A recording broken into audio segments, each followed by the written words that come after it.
March 17th, 1945. Kasumigaura Naval Air Technical Arsenal, Ibaraki Prefecture, Japan. Commander Minoru Genda's hands moved slowly across the aircraft's cowling, his fingers tracing the rivets that secured panels protecting something his engineering team could barely comprehend. The Chance Vought F4U Corsair sat in the hangar like a monument to industrial capacity Japan could never match. Its distinctive inverted gull wings, bent at sharp angles where they met the fuselage, gave the aircraft an predatory appearance even while stationary on the concrete floor.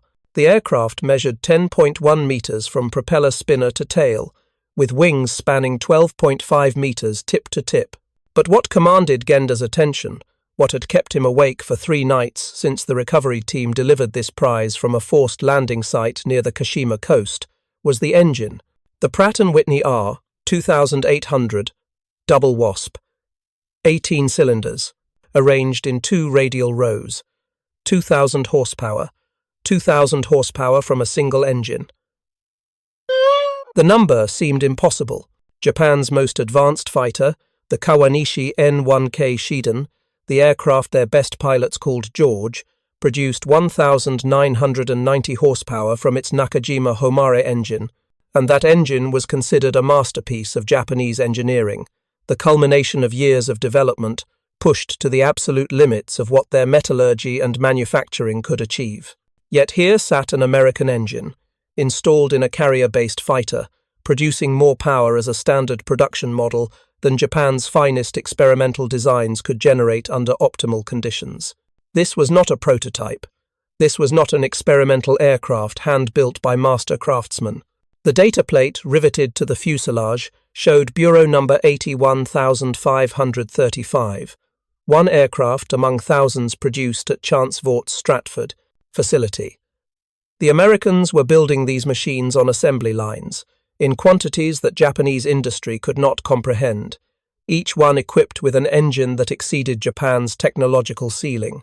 Commander Genda, one of the planners of the Pearl Harbor attack, one of the architects of Japan's early victories, stood before physical evidence of how completely the war had turned. Every assumption about American industrial capability, about the technological gap between Japanese and American aviation, about the possibility of achieving parity through superior spirit and tactical innovation, was being demolished by the specifications contained within this single captured aircraft. The journey to this revelation had begun 4 years earlier, on December 7th, 1941. That morning, as the first wave of Japanese aircraft approached Oahu, the Zero fighters and Val dive bombers represented what Japanese engineers believed was technological superiority. The Mitsubishi, a 6M0, could outmaneuver any American fighter then in service. Its range exceeded anything the Americans had fielded. Its pilots were among the most experienced in the world, veterans of China combat with hundreds of flying hours. The attack achieved everything Japanese planners had hoped. The Pacific Fleet's battleships were sunk or damaged. American air power across the Pacific was crippled. The path to conquest across Southeast Asia lay open. For 6 months, Japanese forces advanced with minimal opposition. Wake Island fell, Guam fell, the Philippines fell, Singapore fell, the Dutch East Indies fell, Burma fell. By mid-1942, the Japanese Empire stretched across the Pacific and Southeast Asia, controlling resources and territory beyond what even the most optimistic planners had projected. But even in those early victories, American aircraft showed characteristics that troubled Japanese pilots. The Grumman F-4F Wildcat, the primary American carrier fighter in 1942, was inferior to the Zero in almost every measurable category. It was slower, it climbed more slowly, it could not turn with a Zero, yet it could absorb damage that would destroy a Zero. It had armor plating, it had self-sealing fuel tanks, it had redundant systems. An American pilot could survive hits that would kill a Japanese pilot instantly. The American could return to base, share his experience, learn from combat, improve his tactics, fly again. If you're enjoying this deep dive into the story, hit the subscribe button and let us know in the comments from where in the world you are watching from today. The Wildcat also demonstrated one quality that Japanese planners had not anticipated. American factories could replace losses faster than Japan could inflict them. Every Wildcat shot down was replaced within weeks by 2 more Wildcats. Japanese losses were permanent. Experienced pilots killed in combat could not be replaced.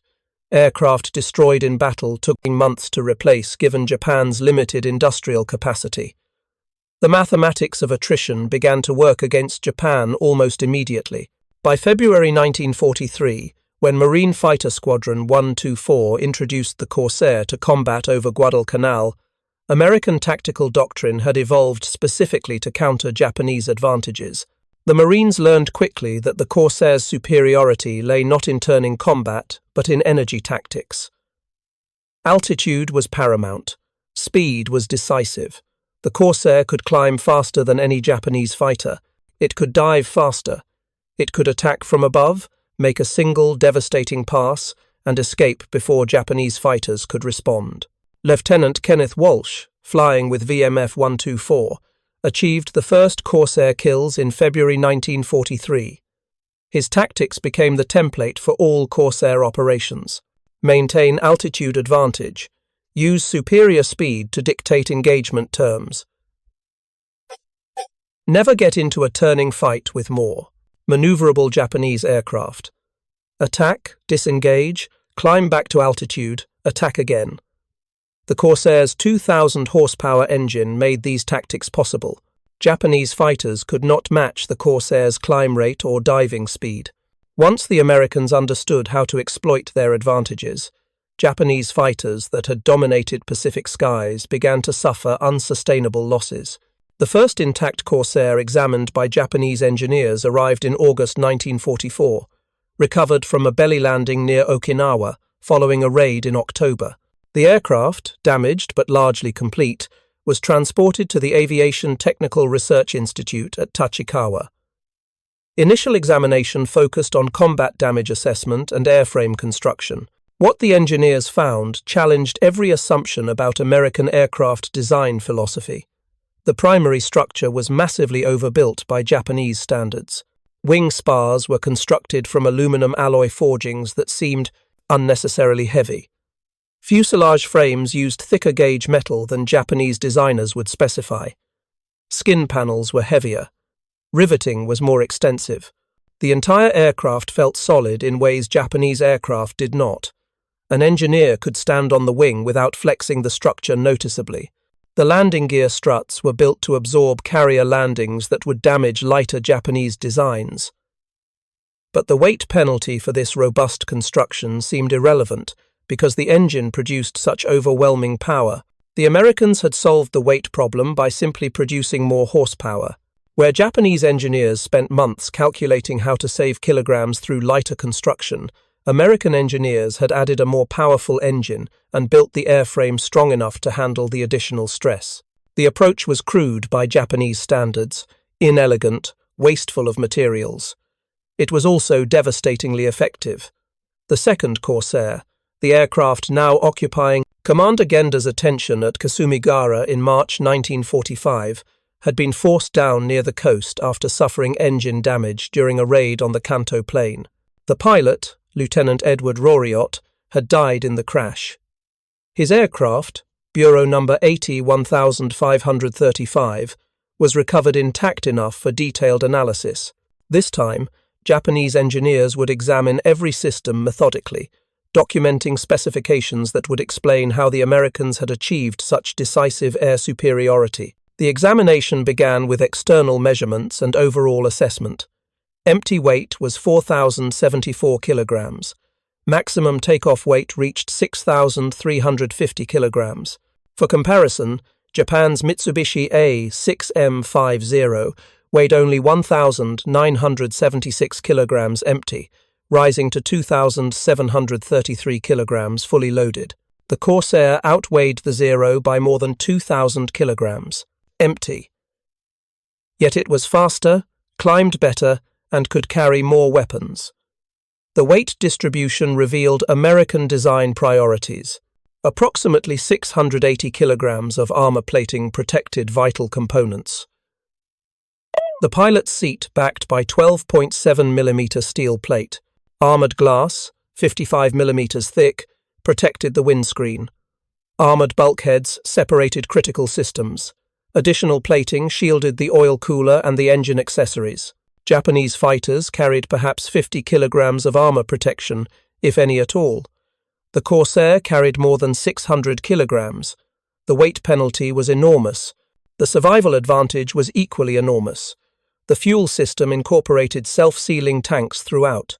Japanese engineers cut open the fuel cells to examine the construction. Multiple layers of rubber compound surrounded the aluminum fuel bladders. When punctured, the rubber swelled on contact with fuel, closing holes and preventing leakage. The system added substantial weight and reduced fuel capacity compared to simple aluminum tanks. It also meant that American pilots could survive fuel system damage that would be instantly fatal in Japanese aircraft. The weight saved by eliminating protection in Japanese designs purchased range and maneuverability at the cost of pilot lives. The weight penalty accepted by American designs purchased pilot survival at the cost of some performance. The Americans had concluded that pilots were more valuable than slight performance advantages. The armament installation demonstrated similar philosophy. 6 Browning M2 50-caliber machine guns, 3 mounted in each wing panel. Each gun carried approximately 400 rounds of ammunition. Total ammunition load exceeded 2,400 rounds. The installation was heavy. The guns were large. The ammunition supply was extensive. Japanese fighters typically carried 2 20mm cannons with perhaps 100 rounds per gun, plus 2 7.7mm machine guns with limited ammunition. The Corsair's armament weighed more than twice what Japanese fighters carried, but could sustain fire for far longer periods. The gun installation revealed sophisticated engineering. The guns were mounted in heated compartments to prevent freezing at altitude. Ammunition feeds used powered systems to ensure reliable function during high-G maneuvers. Spent casings were collected in containers rather than ejected overboard. The electrical systems powering the guns included redundant circuits and backup power supplies. Every aspect of the installation prioritized reliability over weight savings. The Americans assumed their pilots would need sustained firepower in extended combat. Japanese designs assumed that brief, decisive engagements would determine outcomes. The engine examination took 3 weeks. Japanese engineers approached the Pratt & Whitney R2800 with mixture of professional curiosity and growing despair. The displacement alone exceeded anything in Japanese service. 2,804 cubic inches, translated to 45.9 litres. Japan's largest operational aircraft engine, the Nakajima Homare used in the Kawanishi N1K, displaced slightly under 36 litres. The American engine was nearly 30% larger by displacement, yet produced its power more efficiently through superior metallurgy and precision manufacturing. The cylinder construction revealed sophisticated techniques Japanese industry could not replicate. The cooling fins were machined from solid forgings rather than cast in place. Each fin was individually cut by precision milling machines, producing fin spacing and depth that optimized heat dissipation. The process was expensive, time-consuming, and required machine tools Japanese factories did not possess in sufficient numbers.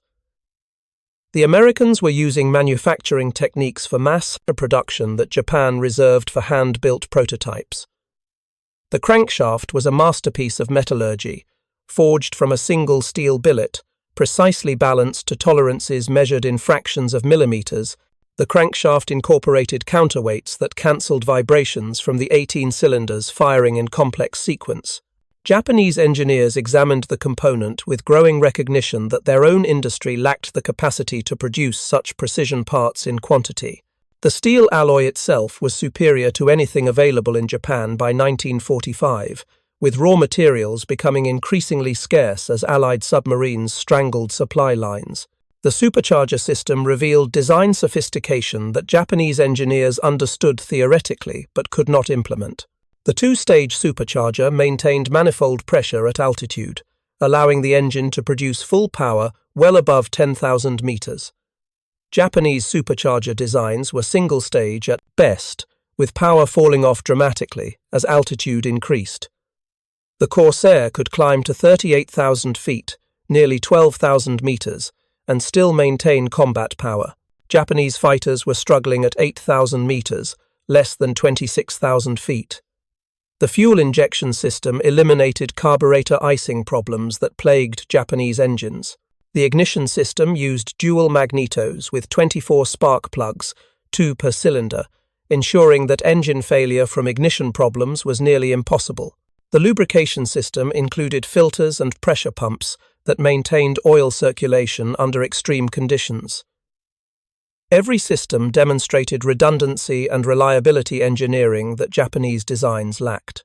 The Americans had built an engine that would continue running despite battle damage that would stop Japanese engines instantly. But the most shocking discovery was not in any single component or system. It was in the manufacturing quality. Every part was precisely made. Tolerances were tight. Surface finishes were excellent. Components fit together with minimal adjustment needed.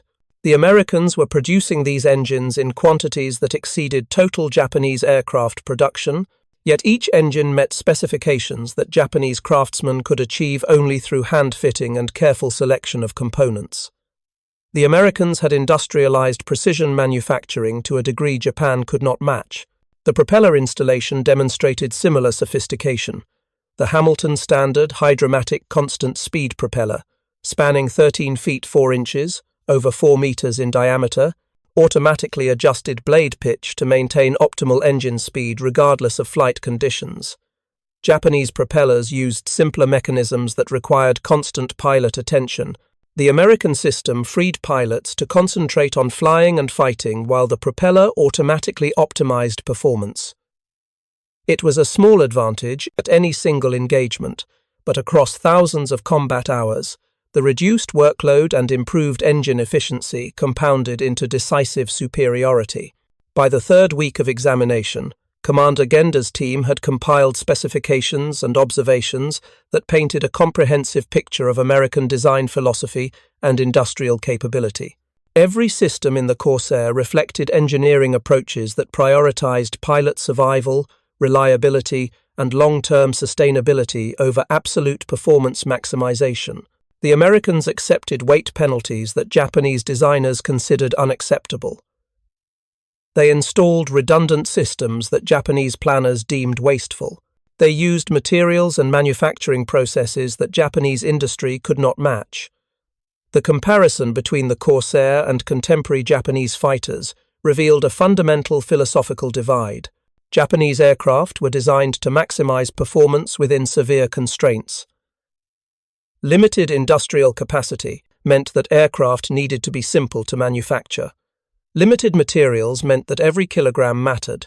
Limited pilot replacement capacity was addressed by emphasizing aircraft performance rather than pilot protection, based on the assumption that superior maneuverability would provide sufficient advantage. The Zero represented this philosophy perfectly. It was lightweight, maneuverable, long-ranged, and completely unprotected. The Corsair represented opposite philosophy. American aircraft were designed to win a long war through industrial attrition. Unlimited industrial capacity meant aircraft could incorporate complex systems without production constraints. Abundant materials meant weight could be added to improve survival and reliability. Pilot training pipelines that produced thousands of new aviators monthly meant that keeping experienced pilots alive multiplied combat effectiveness. Protection was mandatory because trained pilots were more valuable than slight performance. Advantages. The specifications told the story in numbers that Japanese engineers could not refute. The Corsair's top speed was 417 miles per hour at 19,900 feet, approximately 670 kilometers per hour at 6,000 meters. Japan's fastest fighter, the Kawanishi N-1K2 Shiden Kai, reached 369 miles per hour at 19,350 feet. The Corsair was 50 miles per hour fast. The Corsair could climb to 20,000 feet in 7.7 minutes. The Shiden Kai required 8.8 minutes to reach the same altitude. The Corsair had superior climb rate despite weighing substantially more, because the engine produced overwhelming power. The Corsair's service ceiling reached 38,000 feet. Japanese fighters struggled above 30,000 feet. The Corsair could fight at altitudes where Japanese aircraft could barely maintain level flight. The range comparison was equally dispiriting. The Corsair carried 2,350 litres of fuel in protected tanks. Maximum range reached 1,015 nautical miles, approximately 1,880 kilometres. The Zero carried 520 litres of fuel in unprotected tanks. Maximum range with external drop tanks exceeded 1,000 nautical miles, but only because the aircraft was so light and efficient. Remove the drop tanks for combat, and the Zero's range fell to 640 kilometres.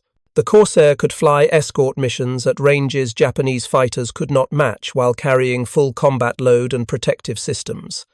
The weapons comparison showed similar disparities. The Corsair's 650 caliber machine guns fired at combined rate of approximately 5,000 rounds per minute when all guns were functioning. Each 50 caliber round weighed approximately 43 grams. Total firepower delivery exceeded 3.6 kilograms of projectiles per second. Japanese fighters typically fired two 20mm cannons at combined rate of 700 rounds per minute, approximately 85 grams per second of projectiles.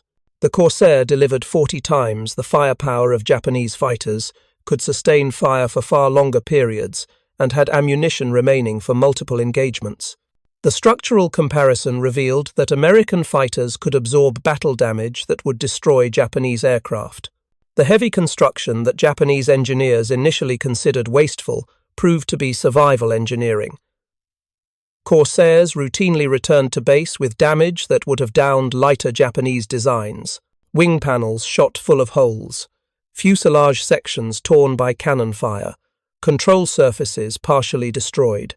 The redundant systems, the heavy structure, the multiple protective features combined to create an aircraft that could survive and return pilots to fight again. By the end of March 1945, Commander Genda's team had completed their technical analysis. The report, classified most secret and distributed only to the highest levels of the Japanese Navy and Army Air Forces, detailed specifications that confirmed what combat results had already demonstrated. American technological and industrial superiority was so overwhelming that Japanese pilots were fighting an unwinnable air war. The Americans could build Corsairs faster than Japan could train pilots to face them. They could replace losses within days while Japanese losses were permanent. They had achieved air superiority through industrial capacity that Japan could never match. The emotional response from Japanese engineers ranged from professional admiration to something approaching despair. The Corsair was brilliantly designed. Every system worked together efficiently. The performance was exceptional. But the most impressive aspect was not the engineering. It was the fact that this represented one aircraft among thousands, all built to these specifications, all equipped with 2,000 horsepower engines, all protected against battle damage. The Americans had industrialized advanced technology to a degree that seemed almost incomprehensible to engineers from a nation struggling to produce enough aircraft to defend the homeland. Lieutenant Toyoda Takago, one of the younger designers assigned to the Foreign Technology Assessment Program, later wrote that examining the Corsair was like studying artifacts from a more advanced civilization. We understood the principles behind every system. We knew how they worked and why they were designed as they were. But we could not build them. Our factories lacked the machine tools. Our metallurgy could not match their alloys. Our production methods could not achieve their precision. We were looking at engineering that was theoretically possible but practically beyond our reach. The contrast with Japanese aircraft development during the same period illustrated how completely the technological gap had widened. In 1941, when the Corsair entered production, Japanese and American fighters had been roughly comparable. The Zero was actually superior in many respects. By 1945, American fighters had evolved through multiple generations, while Japanese design stagnated due to industrial limitations and resource shortages. The latest American fighters entering service in 1945 represented quantum leaps beyond the Corsair. The Grumman F-8 F Bearcat produced 2100 horsepower. The Republic P-47N Thunderbolt could carry 4,000 pounds of bombs. The American industrial machine was producing increasingly capable aircraft, while Japanese industry struggled to build outdated designs with inferior materials. If you find this story engaging, please take a moment to subscribe and enable notifications.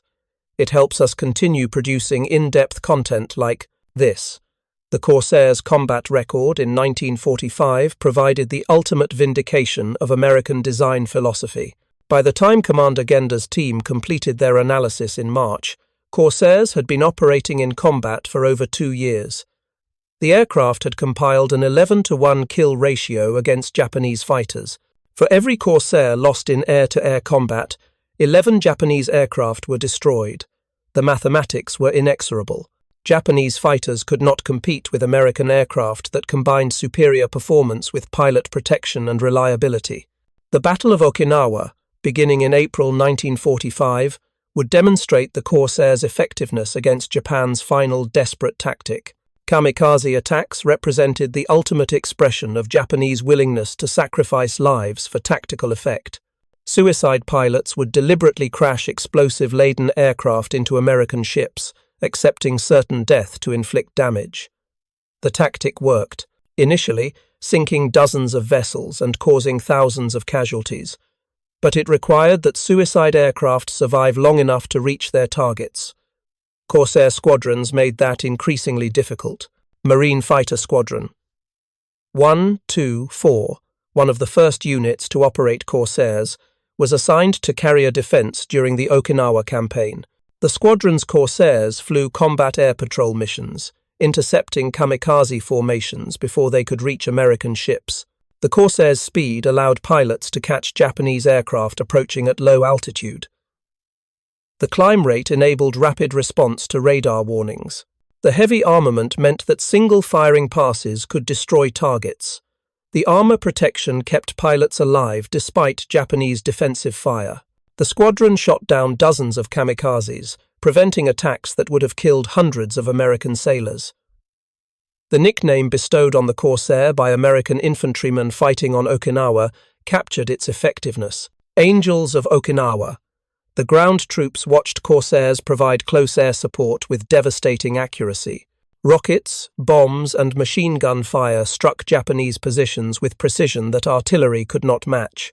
The Corsair could deliver ordnance while under enemy fire and survive damage that would down less robust aircraft. American Marines advancing across Okinawa did so with air support that Japanese forces could not match or counter. The technical analysis conducted at Kasumigaura in March 1945 had identified every specification that made the Corsair effective, but specifications could not capture the cumulative effect of American design philosophy. The protection systems meant pilots survived to gain experience. Experienced pilots were more effective in combat. More effective pilots achieved higher kill ratios. Higher kill ratios meant American forces established air superiority. Air superiority enabled ground and naval operations to proceed with minimal Japanese interference. Every design choice that prioritized survival compounded into strategic advantage that grew more decisive as the war continued. Japanese aircraft designers had made different choices based on different circumstances. In 1937, when Jiro Horikoshi designed the Zero, Japan needed long-range capability to support operations across China. Range required lightweight. Lightweight meant eliminating protection. The trade-off made sense given the mission requirements and the assumption that the war would be short and decisive. Chinese opposition was limited. Japanese pilot skill was superior. Initial combat results validated the design philosophy. The Zero dominated early Pacific combat because American fighters were inferior and American pilots were inexperienced. But the assumptions underlying Japanese design philosophy proved catastrophically wrong. The war was not short. American industrial capacity was not limited. American pilots learned quickly and received continuous training with unlimited fuel and resources. By 1943, American pilots were equal to Japanese pilots in skill. By 1944, with experienced Japanese pilots dead and inadequately trained replacements facing combat, Americans held decisive skill advantage. The Zero's lack of protection that had been acceptable in a short war became catastrophic in a long war of attrition. Japanese designers recognized the problems, but lacked resources to address them effectively. The Mitsubishi A6M50, introduced in 1943, added limited armor protection. 50mm armored glass windscreen, 8mm steel plate behind the pilot's seat, self-sealing fuel tanks with reduced capacity. These modifications increased weight by approximately 200 kilograms without increasing engine power proportionally. The A6M5 was heavier, slower, less maneuverable than earlier Zeros, yet still inadequately protected compared to American fighters. Japanese industry could not produce engines powerful enough to offset the weight of adequate protection. The result was aircraft that had lost their primary advantages without gaining compensating strengths. The Kawanishi N1K Shiden and its improved variant, the N1K2 Shiden Kai, represented Japan's attempt to match American fighter capabilities. The Shiden Kai featured a powerful Nakajima Homare 18-cylinder engine producing 1,990 horsepower. It had armor protection, self-sealing tanks, and heavy armament. It was fast, well-armed, and adequately protected by Japanese standards. But development problems and production difficulties meant only approximately 400 were completed by war's end. The Americans were producing hundreds of Corsairs and Hellcats monthly. Japan's best late-war fighter arrived too late and in too limited numbers to affect outcomes. The philosophical divide between Japanese and American aircraft design reflected broader differences in how the two nations approached warfare. Japanese military culture emphasized offensive spirit, acceptance of sacrifice, and belief that willpower could overcome material disadvantages. Aircraft were weapons to be used aggressively until destroyed. Pilots were expected to fight to the death rather than retreat or surrender. The concept of preserving experienced pilots for future battles was subordinated to the immediate tactical requirements. This approach had worked initially when Japanese forces held advantages in aircraft performance and pilot experience. It failed catastrophically once those advantages eroded. American military culture emphasized material superiority, preservation of trained personnel, and long-term sustainability. Aircraft were expensive assets containing even more valuable trained pilots. Protecting pilots made strategic sense because replacing aircraft was easier than replacing experienced aircrew. American doctrine accepted temporary tactical disadvantages, retreating when necessary, avoiding unfavorable engagements, preserving forces for decisive battles when advantages were clear. This approach meant American pilots survived, learned, improved, and compounded their effectiveness over time. The Corsair's design reflected these cultural differences. The 680 kilograms of armor plating represented recognition that pilot survival had strategic value exceeding the performance cost of additional weight. The self-sealing fuel tanks that reduced range and added weight prevented deaths that would permanently remove trained pilots from combat. The redundant systems that Japanese designers considered wasteful kept damaged aircraft flying long enough to return to base. Every feature that Japanese engineers examined at Kasumigaura embodied American conclusion that protecting pilots was more important than maximizing aircraft performance. By May 1945, when American forces invaded Okinawa, Japanese air power had been effectively destroyed. Thousands of aircraft had been lost in combat, thousands more had been expended in kamikaze attacks. The few remaining fighters were hoarded for final homeland defense. Pilots were inadequately trained, with many having fewer than 100 flying hours total. Fuel shortages limited training even further. The comparison with American capabilities was stark. American carriers operated off Okinawa with hundreds of Corsairs and Hellcats. Pilots had hundreds of flying hours and extensive combat experience. Fuel was unlimited. Ammunition was abundant. Replacement aircraft arrived continuously.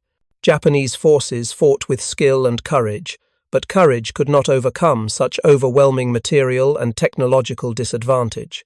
The captured Corsair at Kasumigaura represented physical evidence of why Japan was losing the air war.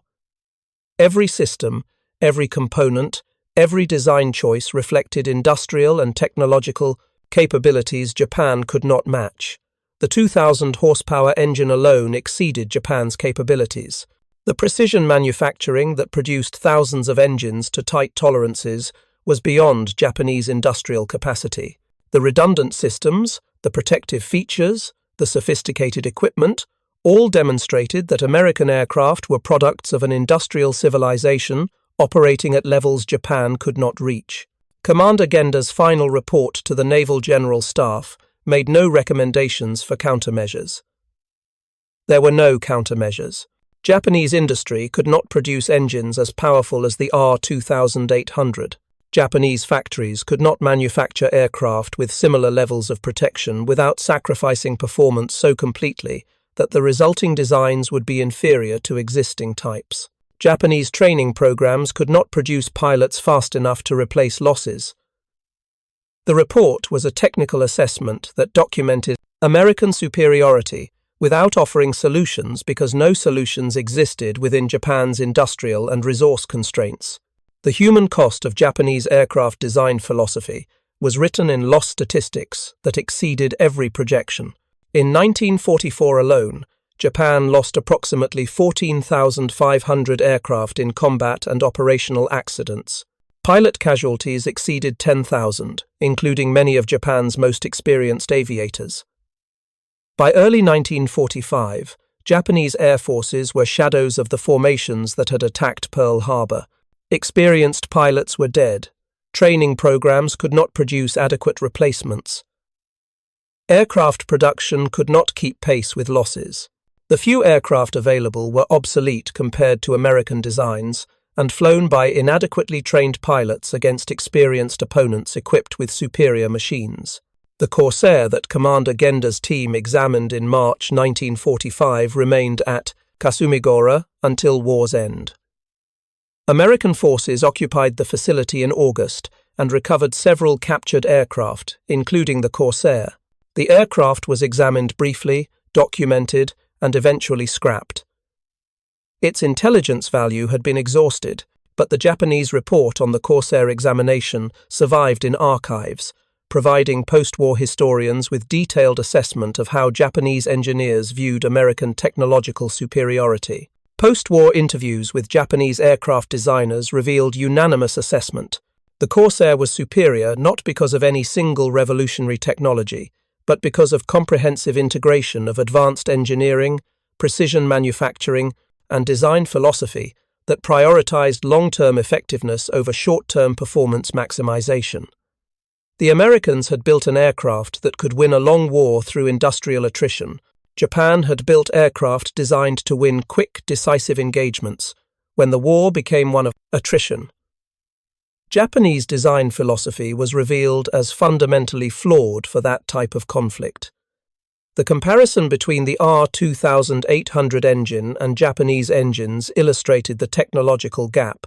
Homare engine development had begun in 1938, with goals to produce 1,800 horsepower.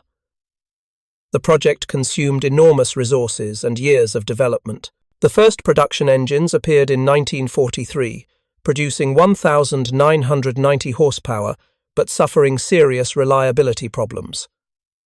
Cylinder failures were common, oil consumption was excessive, maintenance requirements were intensive. The engine was temperamental, requiring constant attention from skilled mechanics. Production never reached desired levels due to manufacturing difficulties and material shortages. The R-2800 had entered production in 1939, producing 2,000 horsepower reliably. By 1945, improved versions produced 2,450 horsepower for the F4U4. The Americans had started with a more powerful engine and continued to improve it while maintaining production in massive quantities. Over 125,000 R2800 engines were manufactured during the war by Pratt & Whitney and licensed producers. Japan's total aircraft engine production for all types during the entire war was approximately 120,000 engines. The Americans built more of one engine model than Japan built of all models combined. The manufacturing quality differences were equally significant. American engines were produced to specifications that required minimal hand fitting. Parts were interchangeable. Mechanics could replace components in field conditions with reasonable expectation that new parts would function properly. Japanese engines required careful hand-fitting of parts by skilled mechanics.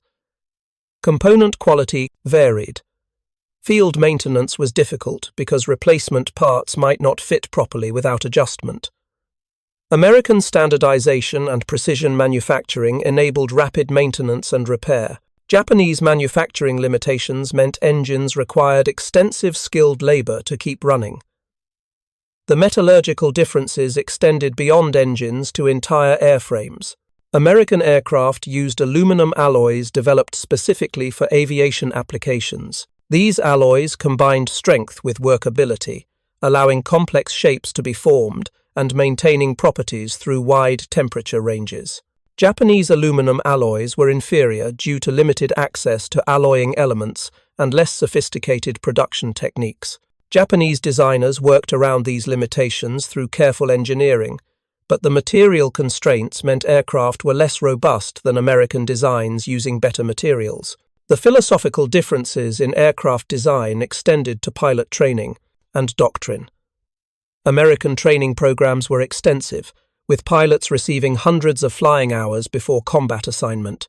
Training emphasized survival tactics, teamwork, and recognition that living to fight again was more important than dying gloriously. American doctrine encouraged pilots to disengage from unfavorable situations, regroup, and return with advantages. Pilots who bailed out were recovered, returned to training, and sent back to combat. Experienced pilots were valuable assets to be preserved. Japanese training programs in the war's early years produced highly skilled pilots with intensive training and combat experience over China. But as the war progressed and casualties mounted, training standards declined due to fuel shortages, time constraints, and instructor losses. By 1945, Japanese pilots entered combat with minimal training, inadequate equipment, and doctrine that emphasized sacrifice over survival. The contrast with American pilots flying Corsairs could not have been greater. American pilots had superior training, superior aircraft, superior support, and doctrine that valued their survival.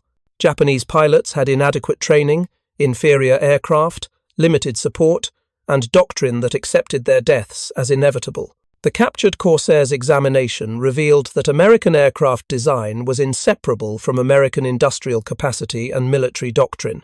The protection systems made sense only if industry could replace aircraft faster than they were lost. The heavy armament made sense only if ammunition supply was unlimited. The sophisticated systems made sense only if maintenance infrastructure could support them. The entire design philosophy assumed industrial backing that could sustain operations indefinitely. Japan lacked that industrial capacity. Therefore, Japanese design philosophy had evolved differently, emphasizing efficiency and performance within severe constraints rather than comprehensive capability, assuming unlimited resources. By the summer of 1945, the lessons from the Corsair examination were largely academic. Japan's situation was desperate. American bombers attacked cities with impunity. The Navy had been destroyed. The Army was defeated. Food shortages threatened starvation. The Soviet Union had entered the war. Atomic bombs had devastated Hiroshima and Nagasaki. Emperor Hirohito announced surrender on August 15th. The war that Japanese planners had expected to win quickly through superior spirit and tactical innovation had been lost through American industrial and technological superiority. The white-painted Betty bombers carrying Japanese surrender delegates to meet MacArthur on August 19th flew past American fighters that included Corsairs. The symbolism was profound. Japanese aircraft that had once dominated Pacific skies were now painted white with green crosses, stripped of weapons, flying at American sufferance to negotiate surrender terms. American aircraft that had established complete air superiority escorted them, ensuring compliance. The technological journey from Pearl Harbor to surrender was embodied in that flight. Japan had begun the war with aircraft that seemed invincible. They ended it with obsolete designs flown by inexperienced pilots against opponents who had achieved total technological superiority. The Corsair's legacy extended beyond World War II. The aircraft continued in service through the Korean War, where it proved equally effective in ground attack and air superiority roles. The French used Corsairs in Indochina into the 1950s. Several nations operated Corsairs into the 1960s. The design's longevity testified to its fundamental soundness. An aircraft designed in the late 1930s remained effective decades later because American designers had built-in margins of capability that Japanese designers could not afford. The story of the captured Corsair is ultimately about design, philosophy, and its consequences. Japanese designers created aircraft optimized for specific missions within severe constraints. Their designs were elegant, efficient, and effective when conditions matched assumptions. But when conditions changed, when the war became one of attrition rather than quick, decisive battles, the assumptions underlying Japanese design philosophy were exposed as fatal flaws. American designers created aircraft robust enough to handle conditions beyond original specifications.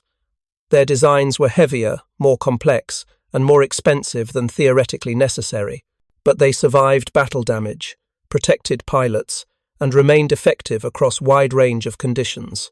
The weight that Commander Genda's team documented in March 1945, the 680 kilograms of armor, the heavy structure, the redundant systems, all represented American conclusion that war was unpredictable and survival mattered more than optimized performance. Japanese designs assumed conditions would remain favorable. American designs assumed conditions would become unfavorable and prepared accordingly. When the Pacific War became a long attritional struggle, American preparation proved decisive while Japanese optimization proved catastrophic. The examination of Bureau number 80-1535 at Kasumigaura revealed these truths to Japanese engineers who understood them theoretically but could not implement solutions. They saw aircraft built by industrial civilization with resources and capabilities Japan could not match.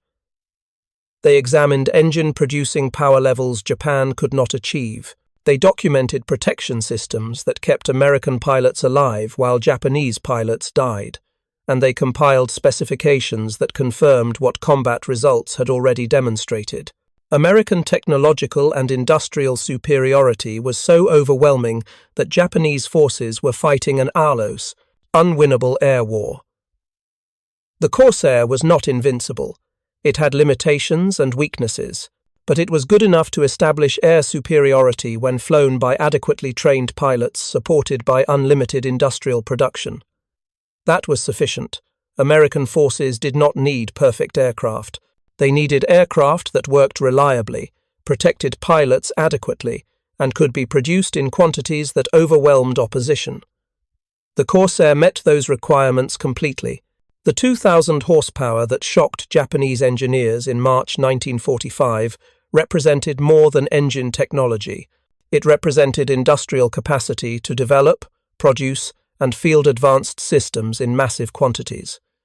It represented metallurgical sophistication that created superior materials. It represented manufacturing precision that enabled mass production of complex components to tight tolerances. Most importantly, it represented design philosophy that valued pilot survival over absolute performance maximization. Every one of those factors contributed to American victory. Commander Genda survived the war and later served in Japan's post-war air self-defense force. He never forgot examining that Corsair in March 1945. In post-war interviews, he described the experience as the moment when he fully understood that Japan had lost the technological and industrial competition that determined the Pacific War's outcome. The specifications, the systems, the construction quality, all demonstrated American capabilities that Japan could not match. The war's result had been determined not by courage or tactical skill, both of which Japanese forces possessed in abundance, but by industrial and technological superiority that Japanese forces could not overcome. The captured Corsair's story reveals that warfare between industrial nations ultimately comes down to production capacity, technological sophistication, and design philosophy. Japan built aircraft suited to winning quick, decisive battles with limited resources. America built aircraft suited to winning long attritional wars with unlimited industrial support. When the Pacific War became one of attrition, American design philosophy proved superior. The 2,000 horsepower engine, the 680 kilograms of armor, the redundant systems, the robust construction, all those features that Japanese engineers examined and documented in March 1945 represented design choices that won the war. The technological gap that the Corsair embodied was not the result of any single revolutionary invention. It was the cumulative effect of superior industrial capacity, advanced manufacturing techniques, sophisticated engineering, and design philosophy that prioritized long-term sustainability. Japanese engineers could understand every system in the Corsair. They knew how it worked and why it was designed that way. But they could not replicate it because replication required industrial infrastructure Japan did not possess and could not develop given wartime constraints and resource limitations. The examination conducted at Kasumigaura in March 1945 stands as testament to the decisive importance of industrial technology in modern warfare. Japanese engineers documented American superiority with scientific precision. They measured, calculated, and analyzed every specification. Their report confirmed what combat results had demonstrated. American aircraft were superior not because of genius or revolutionary technology, but because of comprehensive integration of advanced engineering, precision manufacturing, and design philosophy appropriate for industrial warfare. The Corsair represented American approach to air combat: robust, reliable, producible in quantity, effective across wide range of conditions, and designed to keep pilots alive. That approach won the Pacific Air War completely. Thank you for watching. For more detailed historical breakdowns, check out the other videos on your screen now, and don't forget to subscribe.